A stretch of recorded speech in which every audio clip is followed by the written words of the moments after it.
Buenos días, mi nombre es Paula Molina y el día de hoy estaré como moderadora de este podcast, el cual busca identificar si existe una relación entre el punto 1 y el punto 5 del Acuerdo de Paz, siendo el punto 1 el Acuerdo de Política de Desarrollo Agrario Integral hacia un nuevo campo colombiano, reforma rural integral, y el punto 5 el Acuerdo sobre las víctimas del conflicto, sistema integral de verdad, justicia, reparación y no repetición. El día de hoy nos acompañan Angélica Gil, Fernanda Casallas, Gina Ospina, Juan Patarroyo y Cristian Peñaranda. Gracias por aceptar esta invitación. De esta manera damos inicio a este podcast e iniciamos diciendo que en un contexto de conflicto armado interno, después de décadas de violencia, el acuerdo de paz suscrito en el 2016 pone fin al conflicto con la guerrilla de las FARC. En reconocimiento de este infortunio nacional, se acordó que la reparación a las víctimas debería ser el eje central del acuerdo. Por tal razón, se creó un sistema integral de verdad, justicia, reparación y no repetición, con el fin de propender por la satisfacción de los derechos de las víctimas, asegurar la rendición de cuentas por lo acontecido, garantizar la seguridad jurídica de quienes participen en el sistema y cooperar para que se les garantice la convivencia, la reconciliación y la no repetición del conflicto. En este marco, ¿consideran ustedes que este punto del acuerdo guarda relación con el punto 1 del acuerdo de paz? Adelante, por favor, te escucho, Angélica. Buenas tardes, gracias por la invitación a este espacio. Ante el cuestionamiento planteado, siendo el sistema de justicia, verdad, reparación y no repetición un conjunto de mecanismos que busca garantizar el derecho a las víctimas, encuentro especial relación de este con el punto primero de los acuerdos de paz en su estrategia de sanear las causas del conflicto armado desde los aspectos económico y social en relación con la tenencia a la tierra. A su vez, el punto quinto, desde el componente de no repetición, busca estabilizar ese mismo enfoque económico y social en las zonas impactadas por ese conflicto armado en Colombia desde el desarrollo agrario, siendo este un mecanismo para la no recurrencia de la violencia y revictimización de la población campesina. Es importante aclarar que en este momento ese propósito de ese componente de no repetición está viéndose en peligro de ejecución por la reorganización de los grupos armados al margen de la ley. Te escuchamos, Gina. Buenos días, gracias por la invitación. Bueno, en mi opinión, estos dos puntos del acuerdo de paz abordan el conflicto armado en Colombia desde diferentes dimensiones y ambos pretenden soluciones para una paz sostenible y duradera. Las víctimas del conflicto, en su mayoría, como sabemos, eran habitantes de zonas rurales que fueron obligados hace mucho tiempo a abandonar sus tierras. Mediante la participación activa de las víctimas a través de la Comisión de Participación creada para la JEP y las mesas técnicas de organizaciones de derechos humanos, sumados a la implementación de la reforma rural integral que busca la distribución equitativa de la tierra y la restitución de los terrenos abandonados, mediante herramientas como el Fondo de Tierras, que dispone de 3 millones de hectáreas para esto, se interactúan estos dos puntos del acuerdo de paz con el reconocimiento del daño causado con la contribución a la reconstrucción del proyecto de vida de las víctimas y con la garantía del respeto de los derechos humanos de estas personas, paralelamente con el avance en la formalización de la tierra. Juan David, adelante, por favor.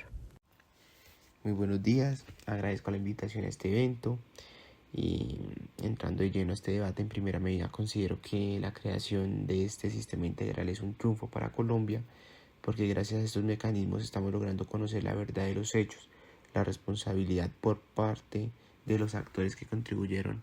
en el conflicto y la reparación a las víctimas.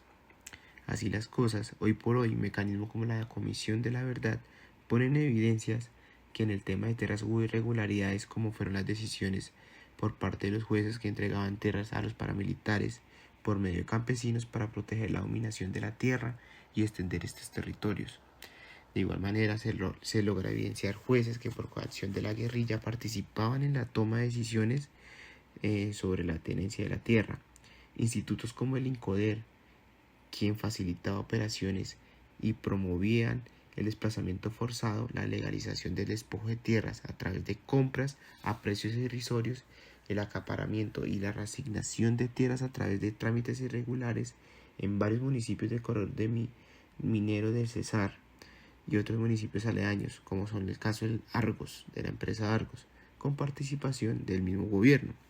Entre otros casos, como es el caso del Urabá antioqueño, donde los resultados muestran cómo empresas transnacionales de banano, bancos, fiducias, instituciones del Estado y paramilitares interactuaron en el despojo masivo de los campesinos, las adjudicaciones en los llanos orientales a favor del señor Víctor Carranza, entre otras irregularidades que evidenciamos en esta institución. Es por esto que dentro del informe final de la comisión reconoce esta deuda que tiene el Estado frente a estos territorios rurales y por ello se pide una transformación integral de estos territorios que incluya, entre otras cosas, la distribución equitativa de la tierra y garantice su gobernanza. Adelante, Cristian. Buenas tardes. Del acuerdo firmado entre las FARC y el Gobierno Nacional Colombiano, se tiene una interrelación entre el punto 1 y el punto 5, los cuales son muy interesantes, ya que trabajan como eje principal a las víctimas que quedaron en medio del conflicto armado que se realizaba entre el Ejército Nacional y las FARC, el cual se realizaba generalmente en zonas rurales, quedando estas zonas estigmatizadas, con poca presencia del Estado y además generando varias afectaciones para ellas. El acuerdo en estos puntos trabajan de cómo pueden hacer una reparación a estas personas en donde llegan a esas zonas focalizadas, priorizadas, para generar un desarrollo económico de la región y que desde allí puedan generar desarrollo para la misma nación. Para ello se plantean estrategias integrales en donde las personas víctimas del conflicto, que se reconocen como víctimas, tienen un reconocimiento de la verdad, una reparación integral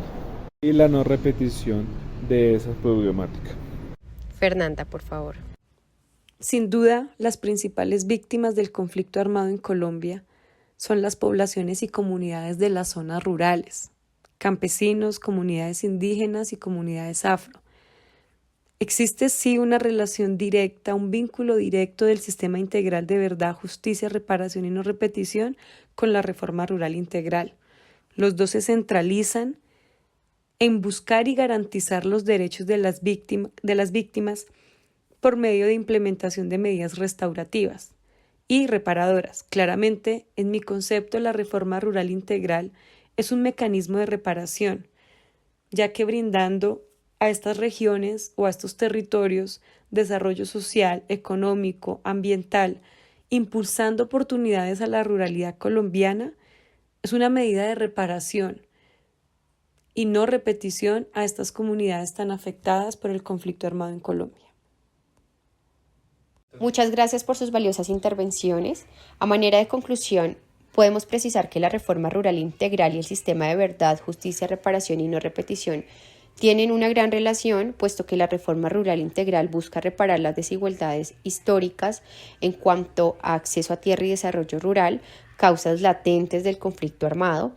Asimismo, contribuye en proporcionar garantías de no repetición al fomentar una distribución equitativa, reduciendo las tensiones sociales y económicas que pueden llevar a la reaparición de la violencia. Así, el sistema integral de verdad, justicia, reparación y no repetición a través de la verdad y la justicia puede identificar estas causas y promover medidas para prevenir la repetición del conflicto. Considerando que la Comisión de la Verdad del Sistema Integral de Justicia Restaurativa busca dislucidar los hechos victimizantes que han sufrido la población rural, teniendo en cuenta que al obtener la verdad sobre estos sucesos es fundamental para garantizar que las políticas de reforma rural respondan acertadamente a la realidad que ha enfrentado la población rural o que han enfrentado las víctimas. Sin embargo, no podemos desconocer que siguen surgiendo otros frentes, otros grupos armados que continúan perpetrando el conflicto en diversas zonas del país, y es por ello que para el desarrollo de cada uno de estos puntos se requieren esfuerzos conjuntos, articulados y coordinados para lograr su adecuada implementación, considerando que el conflicto no ha cesado, se ha transformado. Muchas gracias.